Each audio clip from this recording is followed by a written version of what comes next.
A biblical perspective on life, culture and current events. This is 2020 on Vision.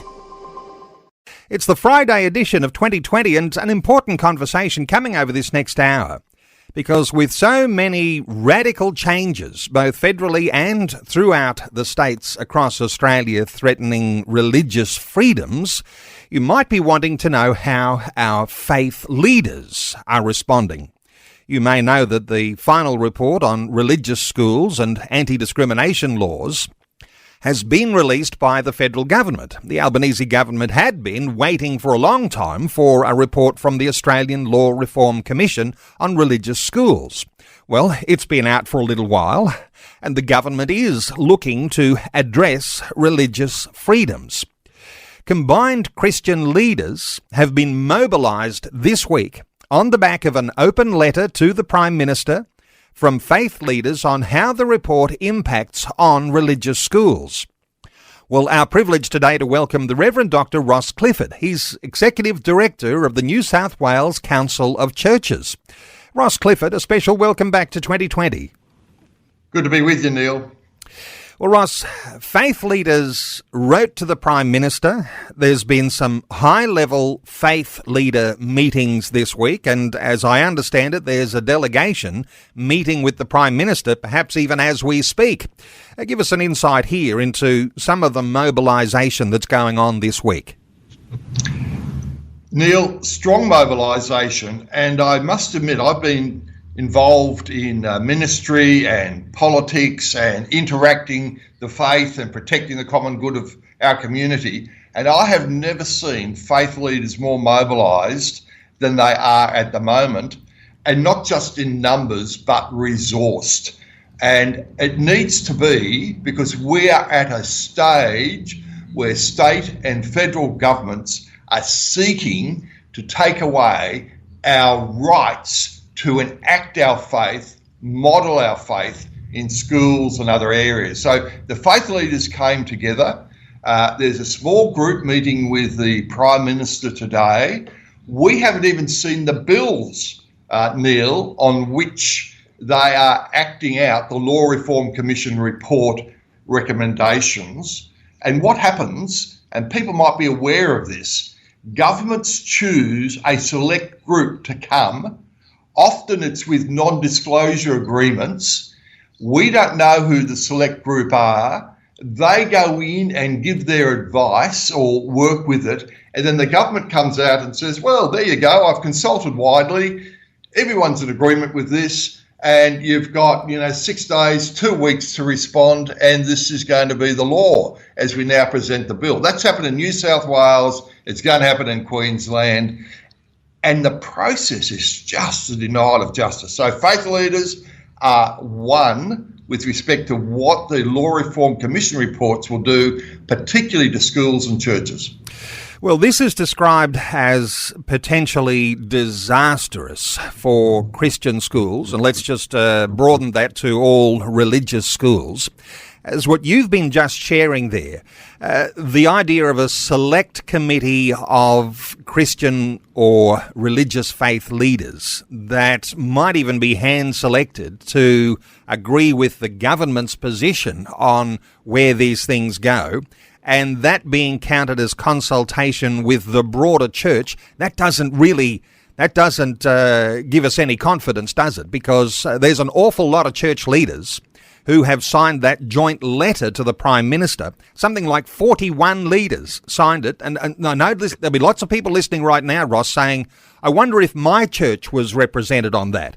Have you got any idea, just the breadth of the numbers and the names, perhaps, of some of the denominations that are represented on that letter?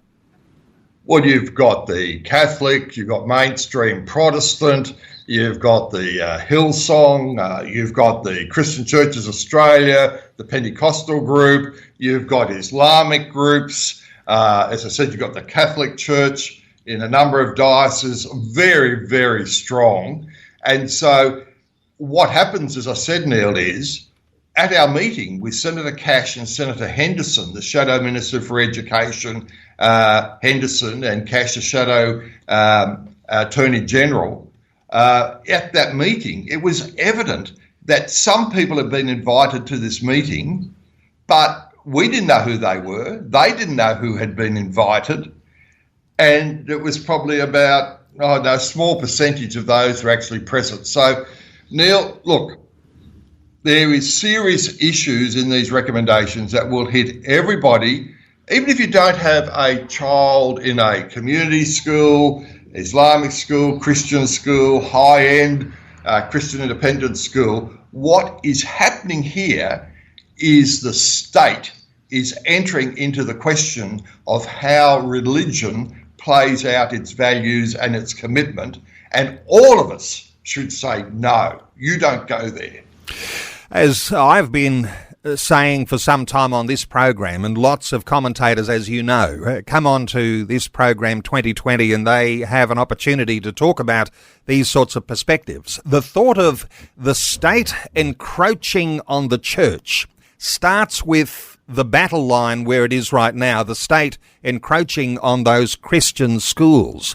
There's just a door opening. There's an opportunity here for state to get a foot in the door, and of course the possibilities there let your mind run wild and your imagination as to where that might lead. So this is how important this is, Ross. Any thoughts from you around, the door being ajar and the state putting its foot through? Oh, absolutely, and that's what's happened. And so you've got, say, values. So under the Law Reform Recommendations Commission, you may be allowed to employ staff and the like who are consistent with your values, but you can't actually monitor as to whether they're living those values out. And then, of course, if there's any situation where they change values, it's almost impossible to do anything about that. And you can only actually do a lot of this seem to be reasonable.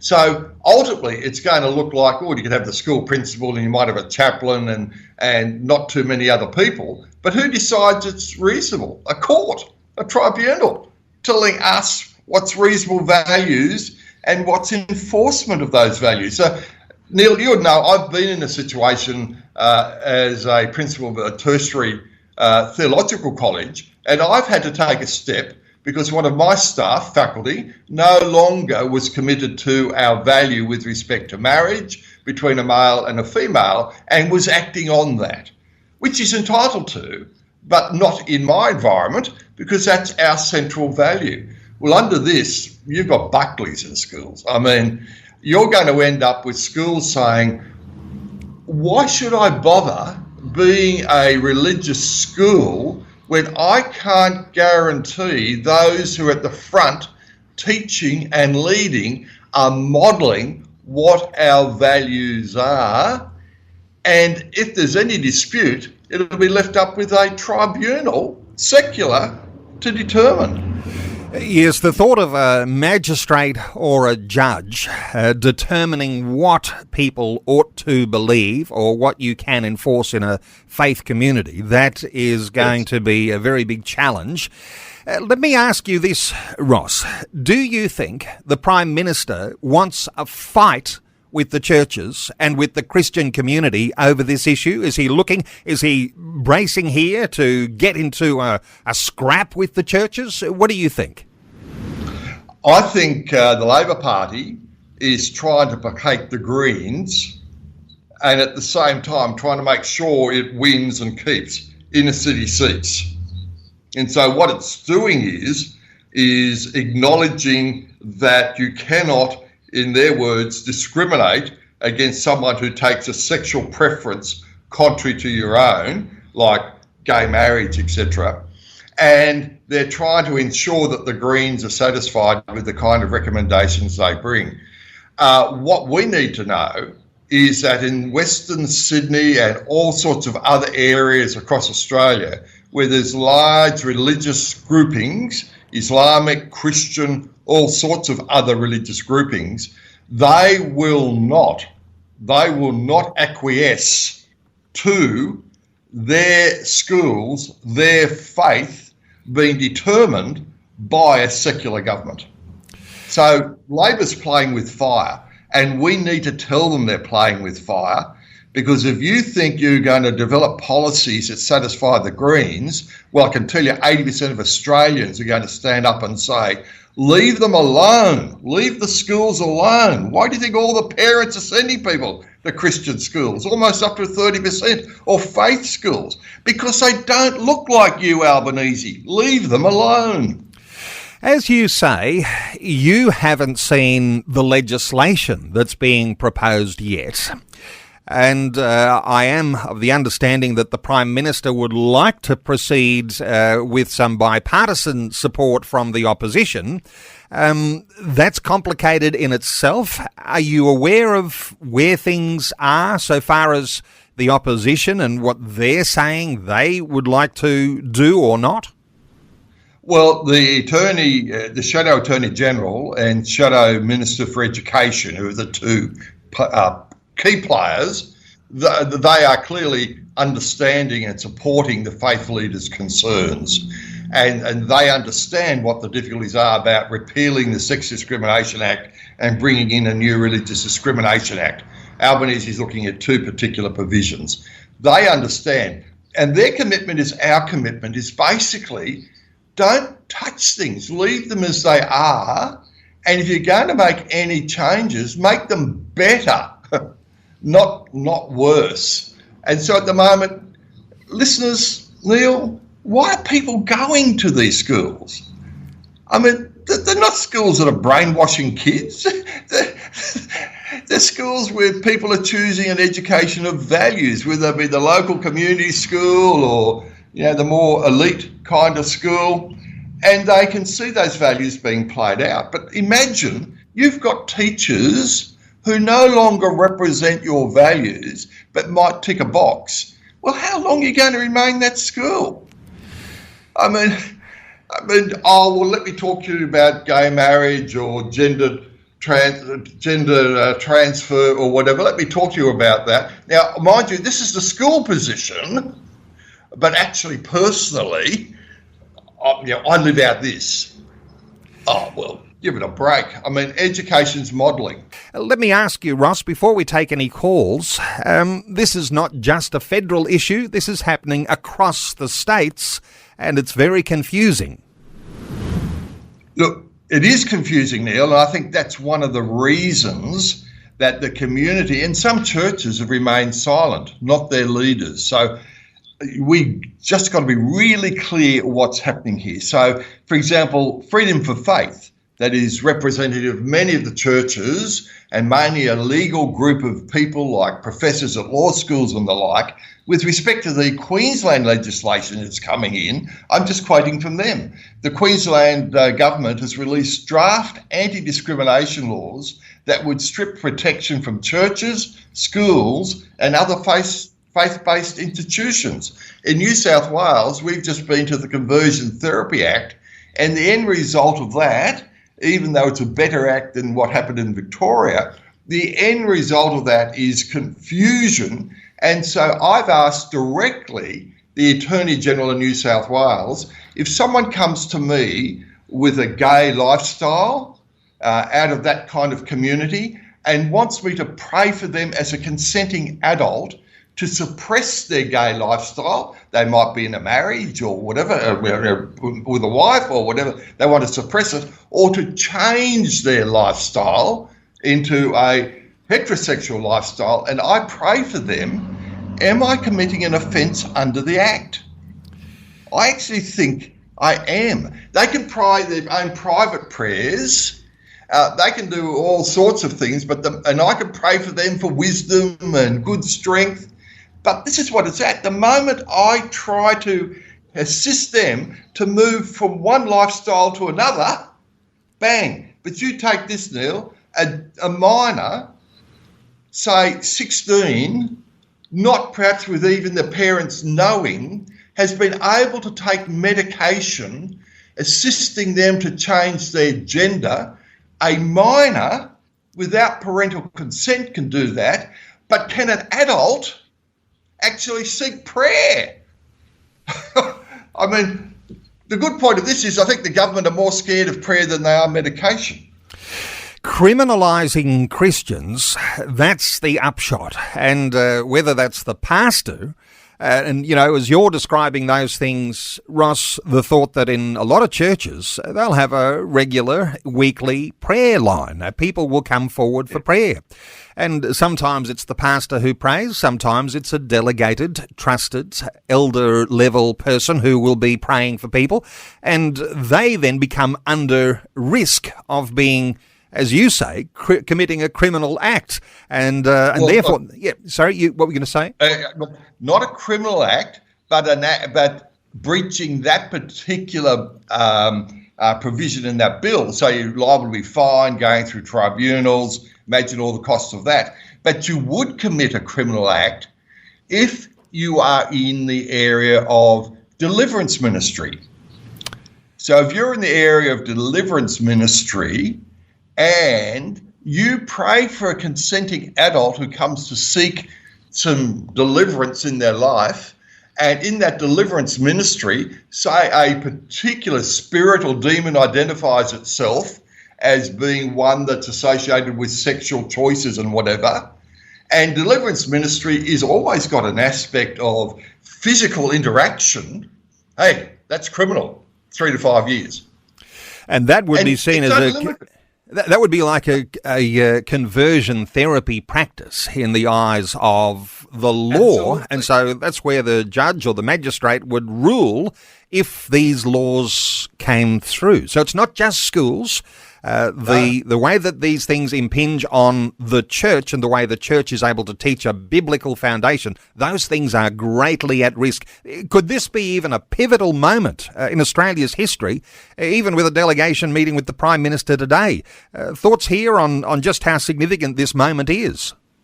I think it's pivotal. I think it's pivotal in the area of morality, and whatever view you take on these moral issues, the United Nations Declaration of Human Rights, Section 18 and 19, protect the right of people having a religious faith and commitment and to be able to express it. So everything they are doing here is just totally contrary to human dignity and human worth. People as adults and the like are able to choose what change and suppression they should be able to do it, and what school their kids are going to go to. By the way, Neil, it's raising the question, should there be a move for federal and state bills on parental rights? Parental rights, right, which would stop the state telling us how we raise our kids. We might monitor along any developments in that area, because is that something, Ross, that's come out of some of these meetings with high-level faith leaders, that parental rights ought to be perhaps the thing that's legislated, not legislating away our religious freedoms? Hey, we're taking calls on 1800 316 316. Let's take a call. Grant is in Perth. Hello, Grant. Welcome along. How you going, guys? How you doing this morning? Good. What are your thoughts here?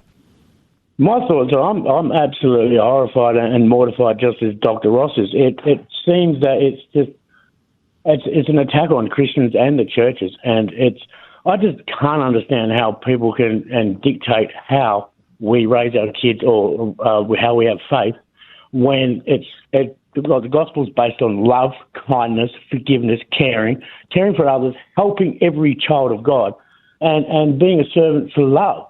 Now, it's our government, which, I've never been really into politics, but if he's doing this over the east, I'm from West Australia, so, well, it's going to eventually come over here, I can assure you that. But it's beyond, it's mind-boggling. My mind has blown. It's beyond human comprehension, to be honest. Understand? Grant, good thoughts there. Ross, a response for Grant? Well said, Grant, and I think that's the basis of it. It's the issue is significant, but of the issue that state is determining what schools can value and mould and live out, as well as teachers, as well as students, but most significantly, parents and churches, but parents as well. And it's time, Grant, and it is in WA, mate. So we would encourage everyone to visit their local member, go with your church or whatever, and ask them what their policy is on the protection of parents choosing faith-based education and choosing to raise their children a particular way, and that they have parental oversight until the age of 18. Grant, thank you so much for your call. 1800 316 316. Interested in your thoughts on these developments. Let's take another call. Graham is in Cleveland in Queensland. Hey, Graham, welcome. Hello, Neil. Hello, Ross. Hey, Graham. Hello, Graham. What are your thoughts?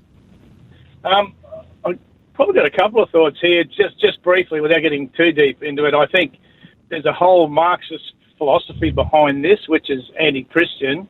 And also, I think Ross touched on it in terms of deliverance ministry. And just to expand on that quickly, I think I suspect there's a demonic and evil influence behind what's going on to disengage children from parents, which is the base unit that God's created and God put in motion from the beginning. And that's being torn down. The other point, though, on schools particularly, I'm in Queensland, and so we've got the assault on faith-based schools broadly, but Queensland government is also trying to close the escape door where those parents who might be disenfranchised, if, and I pray it doesn't happen, Christian schools or faith schools can no longer operate as such, then their next port of call, I would think, would be homeschooling, and the Queensland government is now putting the thumb screws on homeschooling as well. It looks as though, doesn't it, Grant, that there are some of our state governments that want to get ahead of the curve. They can see what's coming. Ross, your thoughts here for Grant? Oh, yes, I agree. Graham, yeah, that homeschooling absolutely is the next target.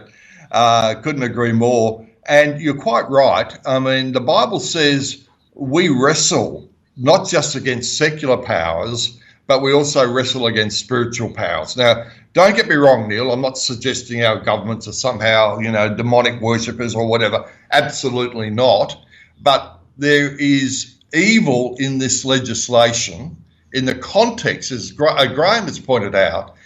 It continues to take the authority away from parents to choose an education and to choose the values they want their children to be taught under, and saying that the states or tribunal or education departments will actually set the final agenda. And this is a major shift in how we live as human beings in Australia. Graham, anything to add quickly? Only to say that thank you for the great work that Vision is doing in this space, and Ross as well, and other organisations across Australia.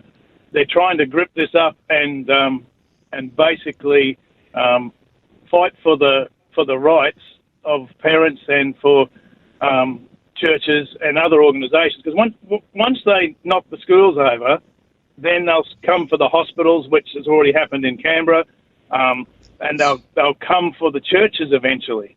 Graham, absolutely right, spot on. Graham, thank you so much for your call.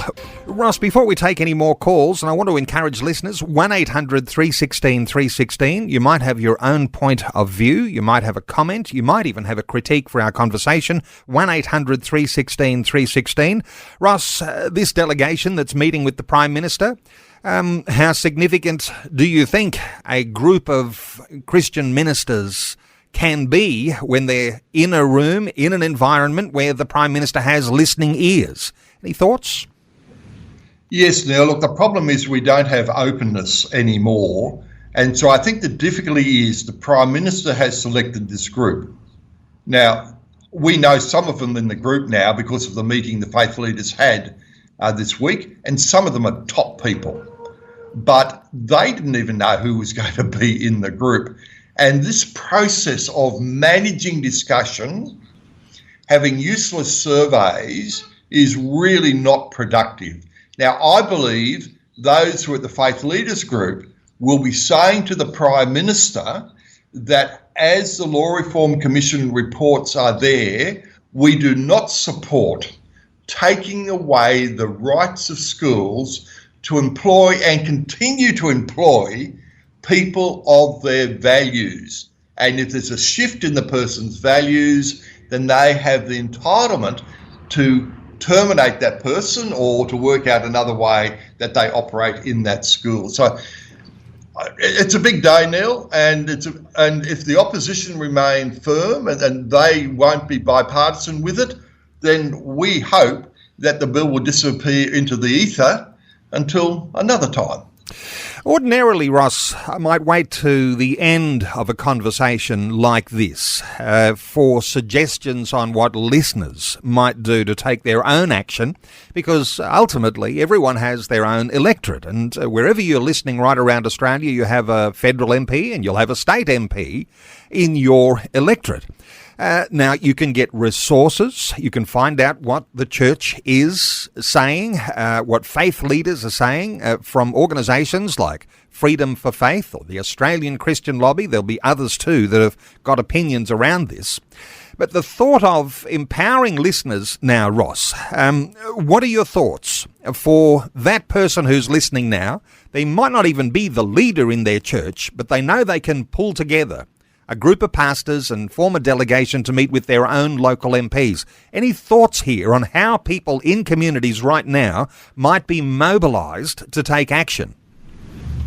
Yes, Neil, because your local MP federally, and as we said, stuff is happening in Queensland and elsewhere, but federally on this particular issue, they are there to represent you. They're not there to represent themselves. They are there as your representative. So you're entitled to go and see them or write to them and share what your thoughts are. So I would encourage all the listeners, and I know in regional areas it can be difficult, to make a time to go and see their MP or the MP staff. Bring someone with them, particularly if that person has children in a faith-based school. Go down and share their concerns. And often the staff is just as valuable as the MP, because they listen, take the notes, and they understand. This will be a grassroots movement, Neil. Everyone's committed and understands that.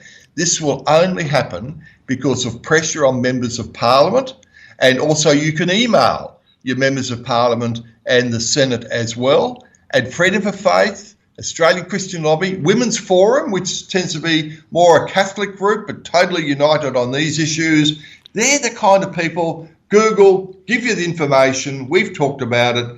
Simple, straightforward. And I'll tell you what, a lot of the MPs will listen.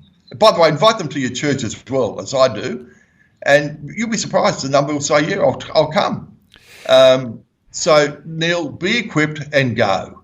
And I imagine there's a little extra oomph when you've formed a delegation of some of the church leaders in your community to go and visit with your MPs. You could make those appointments all on the same day and not disrupt everybody's life completely. But after you've had the meeting, jotting down a few notes, sending them off to your local media. That could be a useful and helpful thing too, couldn't it? And give the numbers of your church leaders, get some interviews happening, and local media mobilised as well. Oh, I couldn't agree more, because at the moment, most of us in our churches and pastors are not really aware of the significance of the issue. Neil, what was shared at the faith leaders, I don't think I'm disclosing anything that's of privilege, because it's how I know it as well. Many pastors are struggling after the COVID situation, and, they've got so much on their plate, and it's, this is just one more issue. And so we need to really make people aware in our churches, our pastors and elsewhere, that this is where the bar's at on this matter now. It is really the time. You don't do this now, you may well not get another opportunity. Let's come back to some of the ramifications here, because as we've described, you've got Christian schools on the front line because the government wants to take away the right of Christian schools to be able to choose their employees, to choose who will be a role model and reflecting the values of that institution for the students. Take that away and you take away one of the biggest planks for what there is in discipleship, that role modelling of faith and values. Let's talk about that when that goes to the nth degree and the potential for then the government restricting what's teached and preached from a pulpit, how serious is this as one of the ramifications of what might happen if action isn't taken today? Well, the Greens' policy is certainly to restrict any statement, public statement from the pulpit or the like. We understand that the government does not in any way adhere to that, but the fear is, Neil, that legislation will be based on Law Reform Commission kind of language that says, yeah, fine, there's no restriction what you say in public and on the pulpit, provided it doesn't intimidate, harass or vilify. Now, of course, who's going to decide that? And what we know is people target. So someone comes to your church, you preach a very biblical, honest sermon on a particular issue, say sexuality. Someone says, well, that intimidates, harasses or vilifies me. Off we go to a tribunal and court. 9-12 months later, and perhaps $150,000 spent or less than that, just defending yourself or trying to be equipped. I mean, we're a democracy. None of us want hate speech, but most organisations can self-regulate, Neil. But none of us want hate speech. But when you get to a situation that we know that churches and others could be targeted, and I mean, it's a nightmare. I mean, when we talk about what the targeting might look like, I suspect, imagine a time when your pastor has to submit the notes that they'll use to preach their sermon on Sunday for clearance by someone who might be a Greens-aligned authority. Is that beyond the pale? Is that too big a prediction? What are your thoughts here? No, not too big a prediction. Things are happening, for example, in New South Wales with respect to some spending, where the auditors of the spending in schools don't come from any Christian perspective necessarily, secular, and who knows what their political allegiance are. And some schools are just going through the absolute 9 months of review and all sorts of minor technicalities. Now, we're trying to speak up to change that and repeal those provisions. But Neil, we've only got to look what happened in the AFL case. You know, here's a guy made CEO of an AFL club. A sermon was preached. It was online somewhere 10 years ago. He wasn't even at the church at that time. And what happens? Within 24 hours, the guy's no longer this club. It didn't matter whether he agreed with that sermon or not. It was just the fact that he was now identified with that church, and that shows you how the targeting, the monitoring already happens out there. Imagine if it's become a legal process. Taking calls on 1800 316 316. Let's hear from Cheryl in Grovedale. Hey, Cheryl, welcome. Hi, thanks, Neil. Hi, Ross, as well. I wasn't sure if I should ring in, but I really wanted to talk about my experience with my daughter's school. She's at a private Christian school. She's doing Year 12, but last year in Year 11 they had an external company come in to teach them like the sex ed stuff, about consent and all those types of things. And only me and like one other parent complained about what went down. And you've got to sort of think about, our kids don't talk to us at that age. We don't know what they're learning necessarily. And those schools are made to employ staff that don't believe and have the same ethos. And so those teachers are sitting in on those classes and lessons and thinking, oh, this is really good, this is really valuable. And it's just the whole woke agenda infiltrating into the Christian schools. And the only way we manage to hear is if our kids do open up enough to say, hey, that was weird that they didn't even call a woman, things like that. And I thought, that's not acceptable from this school. This is what I'm paying for. And Cheryl, just to reinforce here, you're talking about a Christian school. And you had to speak up around a relationships issue there. You can imagine for those parents listening in right now and their kids are going to a state school, nobody's telling them what their children are being taught. Even if they asked, they'd be denied. Ross, your thoughts here for Cheryl? Oh, Cheryl, look, I'll be praying for you. You need to stand up, Cheryl, as you are. I mean, the difficulty is that many schools have so many requirements on them. Understand the nature or the content of the program that they feel they need to deliver to fulfil all righteousness at a state level. So they need to make a much more active appraisal of what is actually taking place. But I can assure you that you have no obligation to be involved in a training program, well, in Victoria, who knows, where a woman can't be called a woman and a man can't be called a man, and that in some sense neutrality of sex, not biological sex, neutrality of biological sex is taken as a given.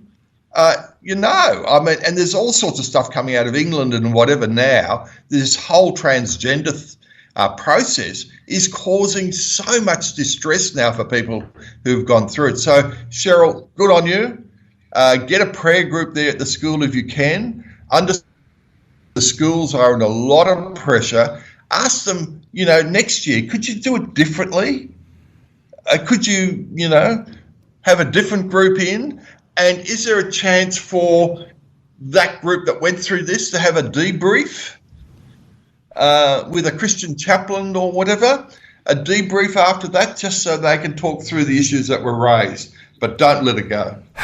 Cheryl, just picking up on some of this, do you feel like you've been able to approach the school in a in a quiet, reserved way and just make some suggestions, or do you feel like you have to get a little more militant? Well, at first I felt like I didn't even have an advocate at the school because I don't know who believes as we do anymore there. But I did get through, and a couple of us wrote letters, and thankfully the school heard us, and they said that we've got new people coming in this year, and that's got good reviews because they do stand with the Christian ethos. It's just that the school's been blindsided by this whole thing coming up out, and they don't know how to deal with it. And so as parents, I'd really advise everyone listening, if you're a parent, your school's not immune to it, even if they're Christian. Get behind them, get behind your kids.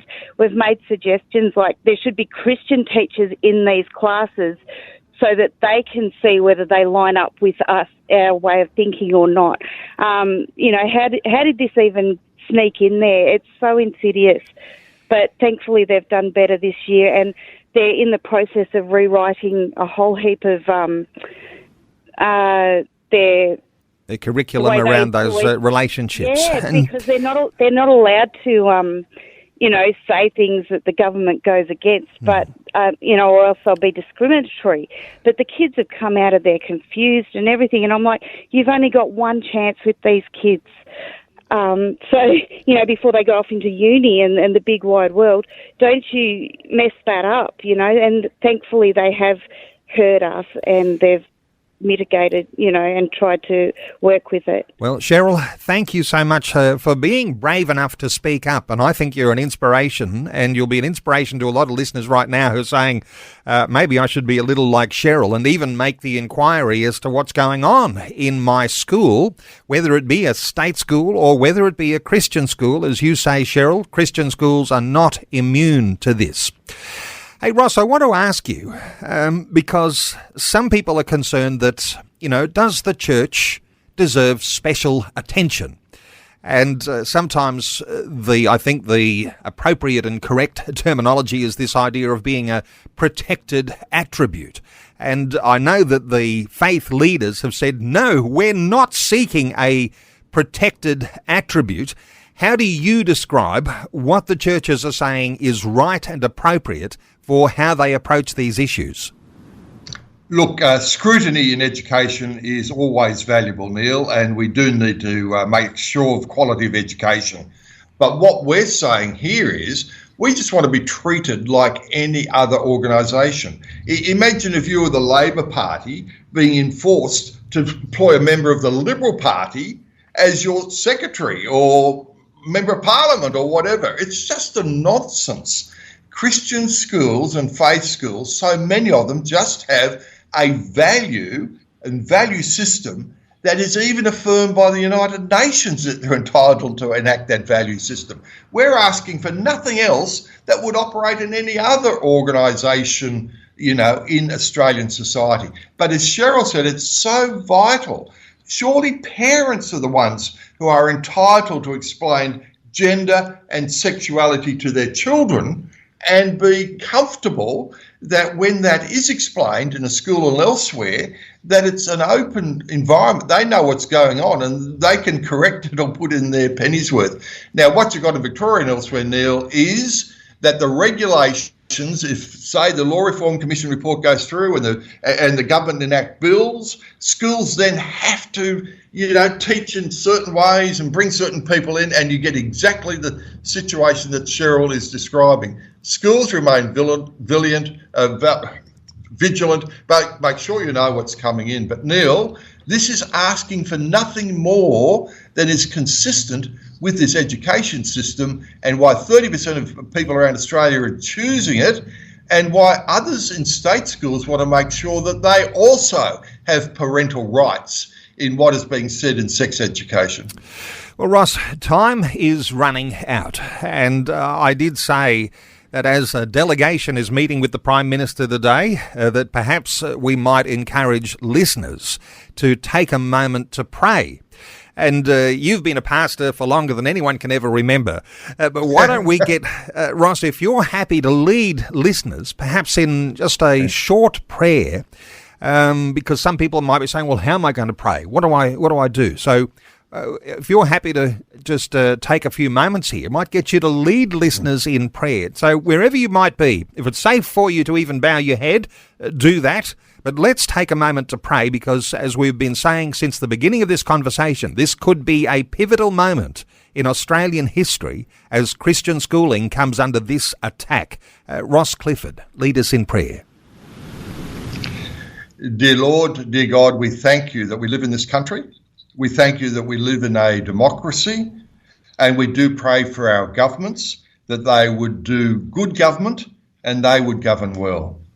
Father, we pray that in this situation of religious freedom, Christian freedom, to be exercised in our schools according to our values would not be further attacked, but would actually be uplifted and encouraged. And Father, we pray for those that meet in the delegation today with the Prime Minister would speak respectfully and but boldly about the need to ensure that we continue as a nation to honour freedom of religious expression and faith. And Father, as parents and grandparents, let us be aware of our responsibility to teach our children and teach our children well, and equip us, as Cheryl has said, equip us to stand up for the things that have value and significance to us, that the gospel might go forward. In the name of Jesus, we do pray that these movements against religious expression and values in our schools, our churches, and our association would be defeated in the name of Jesus. Amen. The Reverend Dr. Ross Clifford, Executive Director of the New South Wales Council of Churches, he did mention that there are a number of places where you can be resourced. Go to websites, say the Australian Christian Lobby or Freedom for Faith. He did mention the Women's Forum. You can simply Google online and you'll find out there's a lot of reporting that's happened on this issue. You'll find detail if you go searching for it. The encouragement is, whether you are a person in authority or not, you can help to be the one who brings together a delegation of those faith leaders in your community and go and make some appointments with your local MPs, your federal MPs, your state MPs, and have your delegation express their thoughts. Ross Clifford, thank you so much for sharing your thoughts and your heart with us today on 2020. Thank you, Neil. And if anyone wants to make contact with me to get further resource or whatever, churches or whatever, feel free to contact me. I don't know if you have the email address or I should give it, but we're a resource, so feel free to contact me wherever you are around the country, and we'll try to link you into good outcomes. So that would be the New South Wales Council of Churches, that connection, and listeners can simply Google New South Wales Council of Churches, get a message to Ross, find out what resources are on the website there. Ross, thanks for joining us on 2020. Thanks for taking time to listen to this audio on demand from Vision Christian Media. To find out more about us, go to vision.org.au.